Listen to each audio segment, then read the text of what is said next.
Hi, I'm Byron Beck. I'm backstage at the Portland State University Digital Marketing Conference 2011. I'm here with one of the keynote speakers, Michael Brito. Michael Brito is the insider's insider. He is writing a book that is becoming the playbook for all social media, smart business, social business.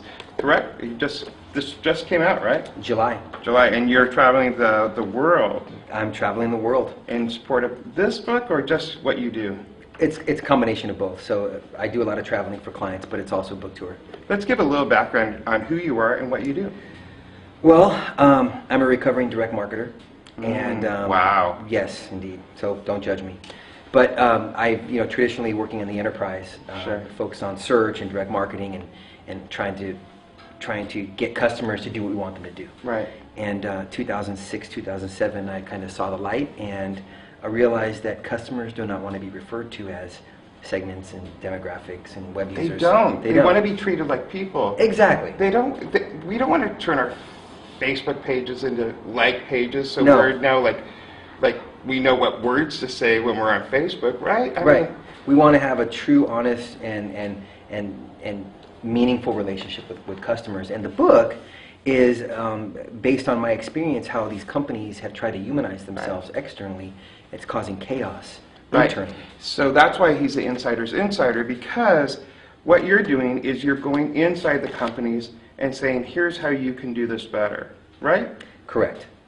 And So one of the philosophies that I have is that any company, product, organization, brand, any size, cannot have effective conversations with customers externally unless they can have effective conversations internally with each other. Well, we all worked in that office that you know what I'm talking about. Yes. And I don't even have to say it, but most offices don't have very good internal communications, No. literally or physically. So how is that changing through social media? Well, it has to change. I mean, the way that you innovate products, you get them to market faster, is through taking the collective feedback, not just from employees, but also customers, so that you can provide more, innovative products. I mean, a lot of companies are doing it today, Starbucks being one, Dell, Zappos being another.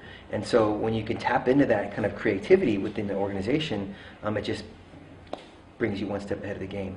I find that interesting that you say bringing it one step ahead of the game. It almost is like that organizations have to work in real time. It's no longer the 3-month project, the 6-month project, or the 3-year project. It's more like the 3-day project.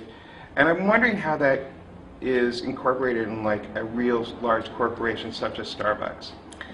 I don't know the details on Starbucks, but for example, working at Intel, large multinational organization, it's at the end of the day they manufacture chips, but they're listening real time. They have a command center set up. They're listening to what customers are saying, what partners are saying, what employees are saying, and they're changing their business real time. They have to. Right. And as you travel the globe, I mean, you're a global person.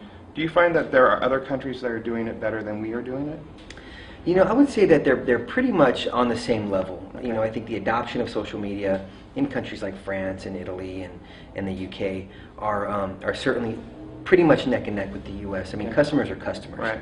And we all Are they? I would think so. Yes. No, I beg to differ. I don't think American customers are the same as customers in Europe.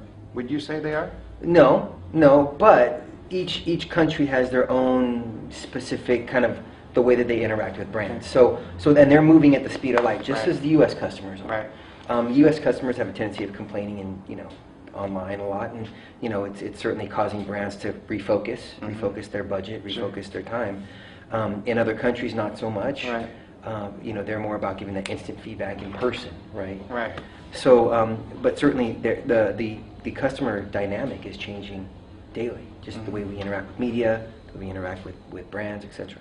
I was wondering, culturally, is social media a Western culture phenomenon, or is it an all-culture phenomenon? I'm sorry to just kind of throw that at you, but it made me think of like, it seems like we need to adapt kind of more of a Western idea of consumerism, correct? That's a very complicated question. I would say that certainly U.S. customers, I think we're kind of in this weird dynamic of, we want our answers quick, and so in essence, what a lot of companies are doing by engaging with customers when they complain really quickly is we're training them to say, when you have a problem, just scream.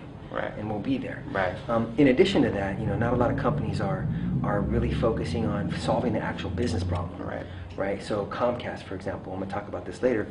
They do a great job solving customer issues when you complain, when their technicians don't show up. But the reality is, their technicians are still late all Right. the time. Right. So they're not changing that process. Right. They're just handling all these external problems. So that's the biggest gap.